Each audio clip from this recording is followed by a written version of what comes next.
Bring back Title Match Wrestling Podcast. All right, from Brandon. Oh, my straight. You talking about Stand Up for Greatness? Yeah, he's talking about Stand Up. Yeah, that's the first podcast I did back in the day. I think I was one of the first pro wrestlers to do a podcast. I think we started that back in 16 because I was doing radio. I was doing a radio show and a podcast on the same day every week. Yeah, and I had a radio show called Straight Shooting with Stevie Ray, the same thing that I got now, my podcast. And then I had a podcast called Stand Up for Greatness. And what I would do is go on there and tell funny stories about different things that happened in professional wrestling. Things that were serious, but I would turn them fun. I would make the story funny, though, Yeah. I could see it like a cartoon in my head, and I would tell the stories. And people loved that. People loved that show, man. But we had to stop doing it because my boy that was my producer, he worked for the local ABC affiliate here. Okay. And they didn't want him to do it because, do you know, at that time, my podcast was number 92 in the nation. Wow. Back then, yeah. Just telling wrestling. Doing what everybody else does now, but I was like one of the first ones to do it.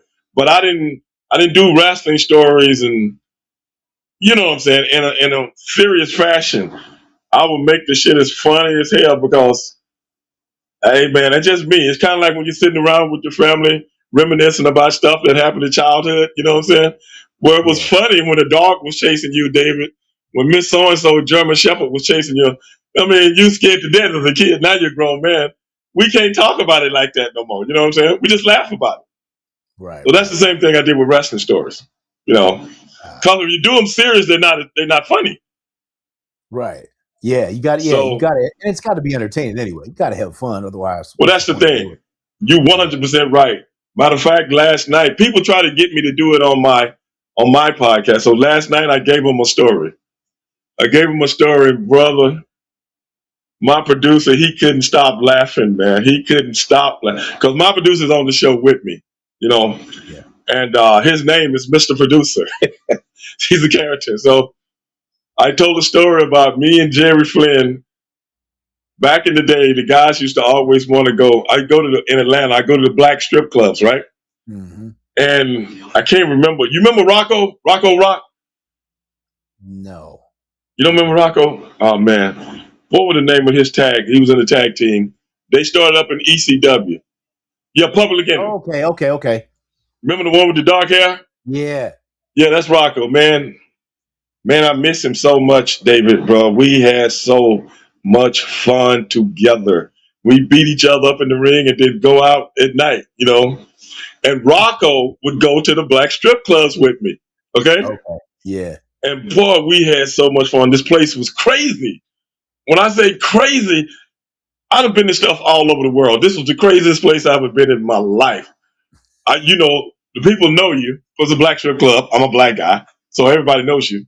And I walk in the place, and the DJ would get on the mic and go, "Hey,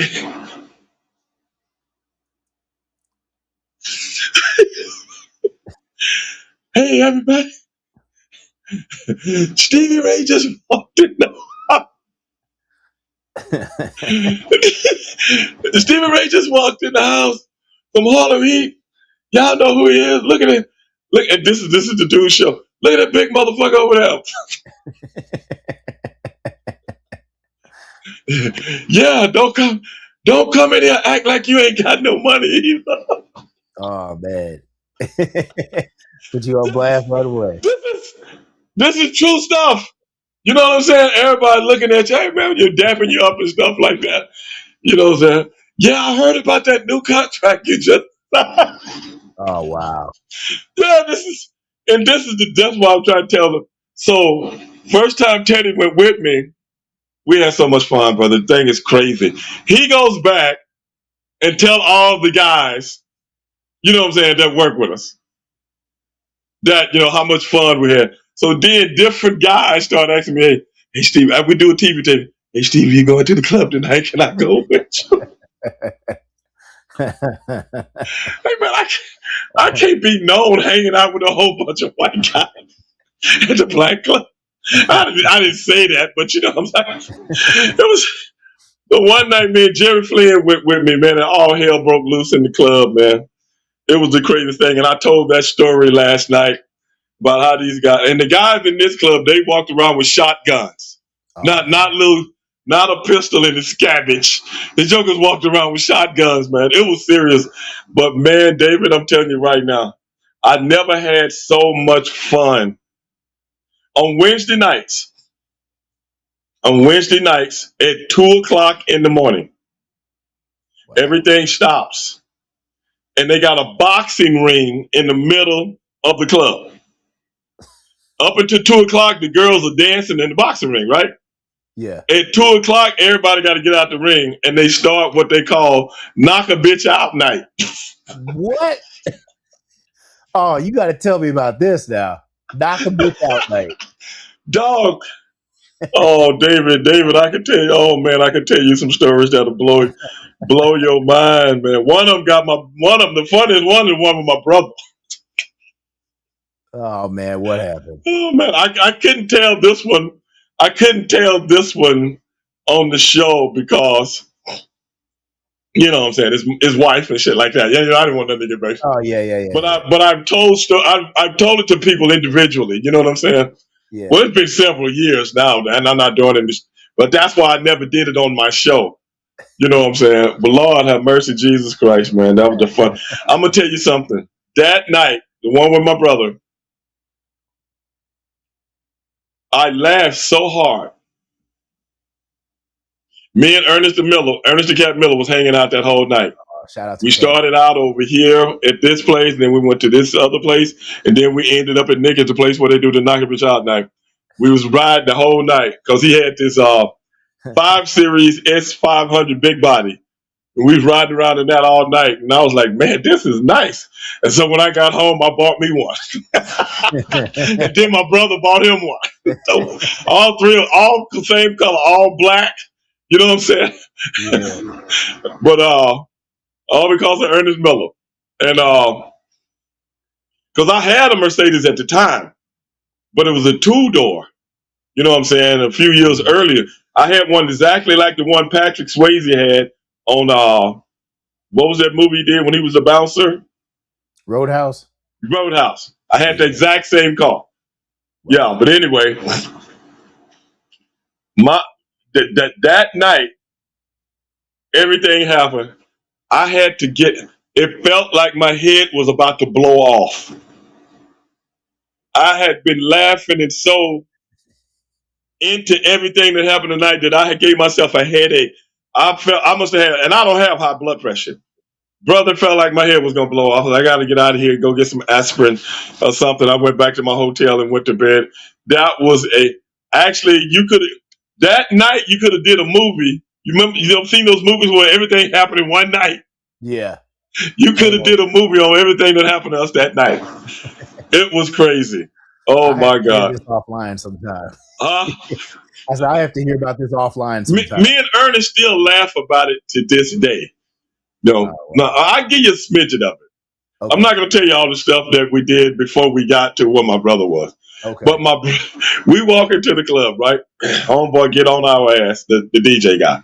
He get on there. Hey, y'all, there goes Stevie Ray and Ernest Miller, you know, blah, blah, blah, you know, this, that, and the other. And the place, this ain't like no regular strip club. This place is packed. It's shoulder to shoulder.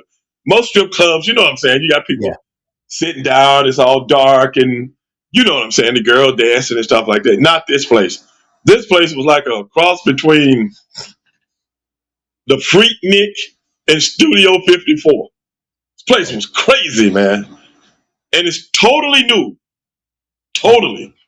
So the girls are walking around like nothing. Totally new. Then every now and then you see somebody with something on, maybe a G-string or something like that. It was cool as hell. But anyway, I've met some of the coolest guys in this place, man, that I stayed friends with for years, you know what I'm saying? Because I didn't stay in Atlanta, you know. And you meet people and stuff like that. And when you come to Atlanta, you know, you hang out, go eat. But it was cool, man. I really miss, those are some of the things I miss about professional wrestling, man. Some of the friendships I made with people outside of the business, you know. Yeah. But we in there, man. There's zigging people in there, man. We go to the bar, get a beer. And then Ernest say, "Hey Stevie,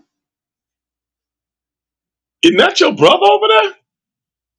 And you got to realize, a zillion people, and you got to kind of look through people. And I'm like, "No, man, that ain't my brother. He not even on the road this week, you know." And it's like in a booth with a whole. This guy was in a booth with a whole bunch of girls, and I Yeah. said, "That ain't my brother, man," you know, because he was looking at the backs. And then Cap did before he had the brace and stuff. And the Cap was like, "Oh, okay, yeah, you probably right." And then I think the song kind of changed. The song kind of changed where everything kind of went down for a second. Then Cat was like, "Man, Stevie, that is your brother, man. Look." And I turned around and I looked because my brother wasn't even on the road. So what would he be doing here? Right. And I'm like, "That is, you right, that is him." And so we made our way over there to him. And he was so drunk, he didn't even know who we were.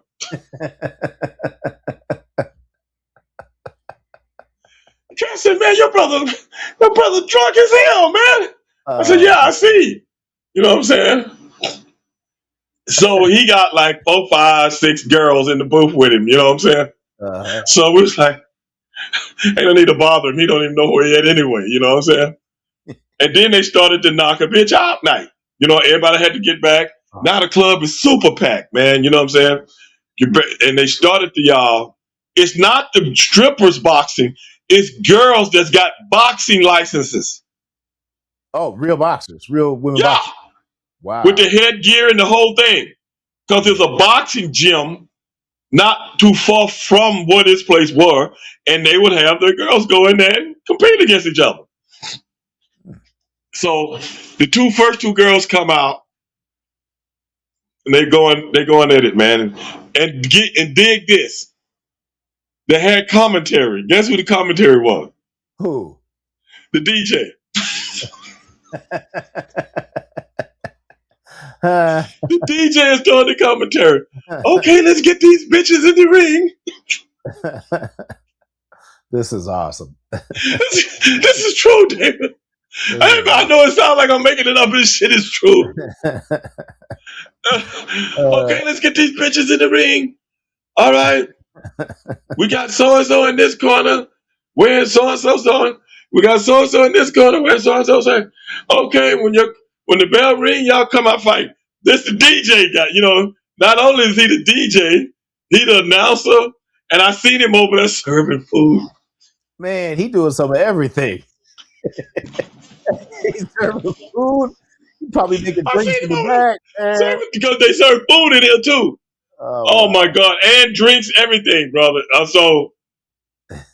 Ding ding, the girls start fighting. Boom boom boom, and him, the DJ, the announcer guy, he's like, "Okay, oh okay, hit that bitch. Oh, she caught her with a left. All right, the bitch is hurt." The bitches hurt. Everything was the bitch. You know what I'm Oh saying? man. I'm dying. Me and Ernest, we are laughing so fucking hard.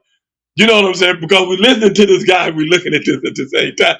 And my brother drunk as fuck and don't even know where he is right over here. But shit, you can't make this up, bro. So ding ding, they stopped. I think they only went 2-minute rounds or something like that.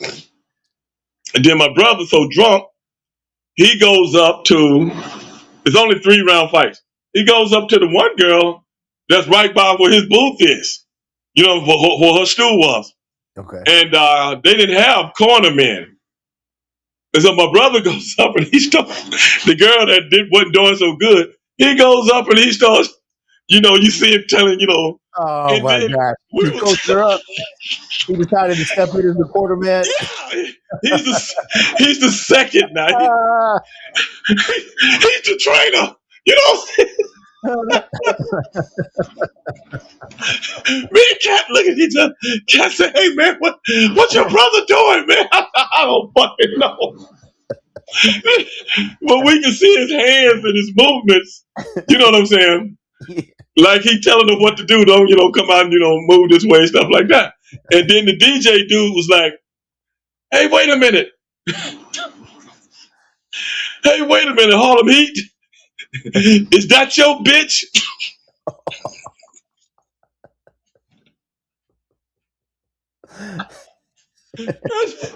Yes. Admit now, dog. That's like I say. I'm thinking about this right now. My head is. I've got a headache. I'm laughing though. This shit's incredible, even for me. And I've seen it all and did it all. This is incredible. And he was like, "Is that your bitch? Okay, well, get your bitch in here.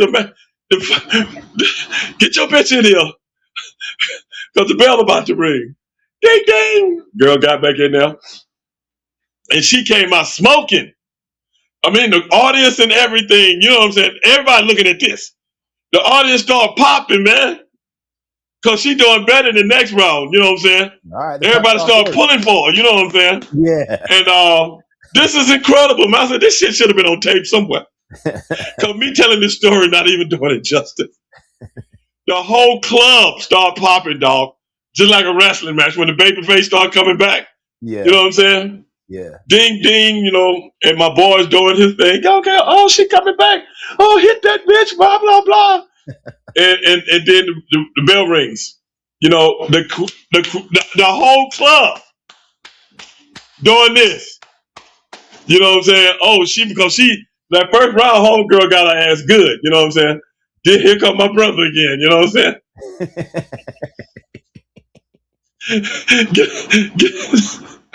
You know, he's a drunk version of Emmanuel Stewart right now. You know what I'm saying?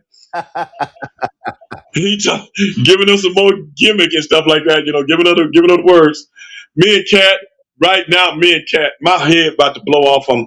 I'm like, this is not even happening, man. This can't even be happening. Okay, Harlem, get your bitch back in here. The bell getting ready to ring. Bing, bing. She came back. Now the whole crowd into it. Woo, woo, woo. You know, she was doing pretty good, and all of a sudden, a left hook. I never forget. All of a sudden, the left hook, wham! And brother, she went down and couldn't get back up. And everybody was like, oh, you know what I'm saying? And it was over. Winner, the dude on the mic. The winner, so and so. You know, and the crowd was kind of out of it. They kind of felt bad for her. Then the DJ got like, hey, Harlem Heat. He never called him Booker T. He just called him Harlem Heat. Hey, Harlem Heat. From now on, whatever you do, don't bring no more bitches to my club.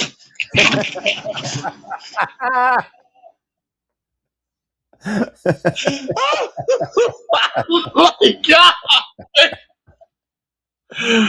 Then he went back to the booth. Well, I don't know how much money he done spent tonight. You know what I'm saying? Because the dude told me, because I asked one dude worked there. I said, man, how long my brother been here? He said, man, your brother been here since this afternoon. Oh my I'm God. like, what? This afternoon? And me and the captain, he's not even on the road with us this week. You know what I'm saying? He's at home. So Man. that's a true story. Another Stevie Ray story. That's what I always say on the show. Another Stevie Ray, pro wrestling story. You know what I'm saying? Yeah, that was a true story. Then he went back over there and started drinking with those 5-6 gals he had in the booth with him. Do you know we never discussed this? Because I don't think he ever knew I was there. I don't think he knew I was there. I think he thought we was fans asking him for an autograph or something. He didn't know what me and Kay, he didn't know who we were. He had no idea. Especially after homeboy had told us. No, because the dude told me that before we even went over to holler at him, to talk to him. Dude by the bar. He was getting drinks for people. And I was like, man, because I was like, once we figured out it was him, I said, man, how long my brother been here? He's like, oh, Booker T. I said, yeah. He's like, man, he been here since this afternoon, since I started work. So don't ask me, bro. Don't ask me. That's a true story, though. Yeah. I just put one out. You probably can see it on either my page or put it out on YouTube of me interviewing Paris Adams when I saw you at the WrestleCon. Oh, okay. Now you see why my podcast was hot, huh? I used to tell those kind of stories, man. But I had a co-host. and verbally it's better with when you're talking to somebody. You know what I'm saying? Because he can ask little questions in between and stuff like that. We had a lot of fun with that show, man. Stand up for greatness.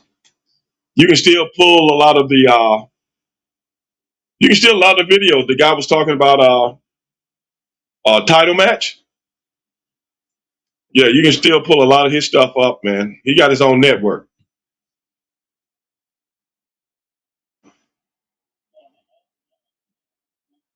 Oh, really? Well, okay.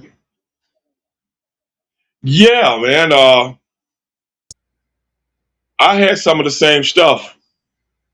Matter of fact, I might want to talk to you about my podcast I do now and see what you got, what you guys are doing as opposed to what we're doing. Okay, that'll work, man. I appreciate it. David, you still there? I'm back. I'm Hey, back. man, but I don't know if that's we some of the huh?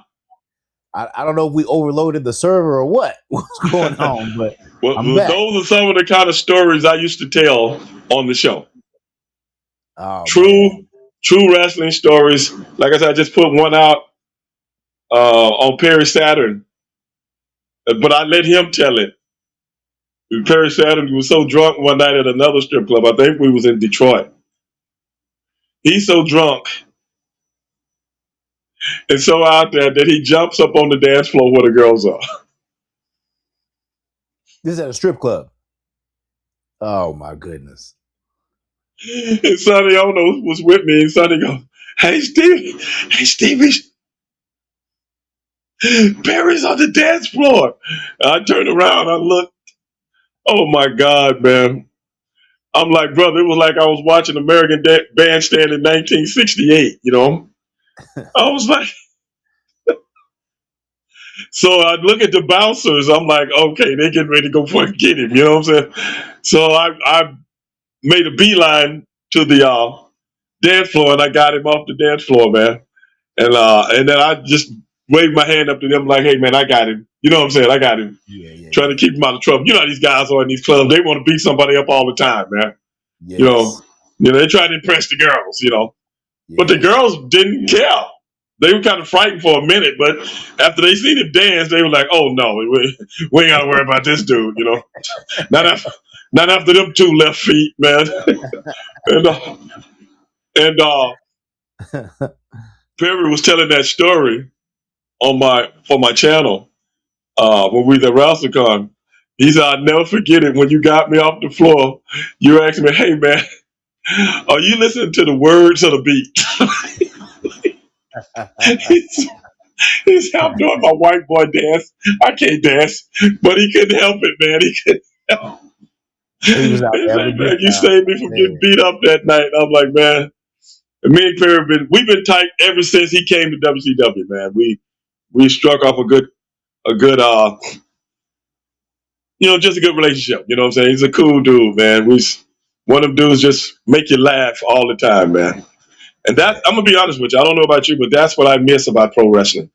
Those relationships, not in the ring, but out of the ring, man. It was cool. Yeah. Yeah. The friends you make there, it's like a brotherhood. Like and you spend so much time together too. Right, Like, and I think also wrestlers are, we're a unique set of individuals, and then right. there's certain commonalities that we have that we don't share with other people, and so That's it's true.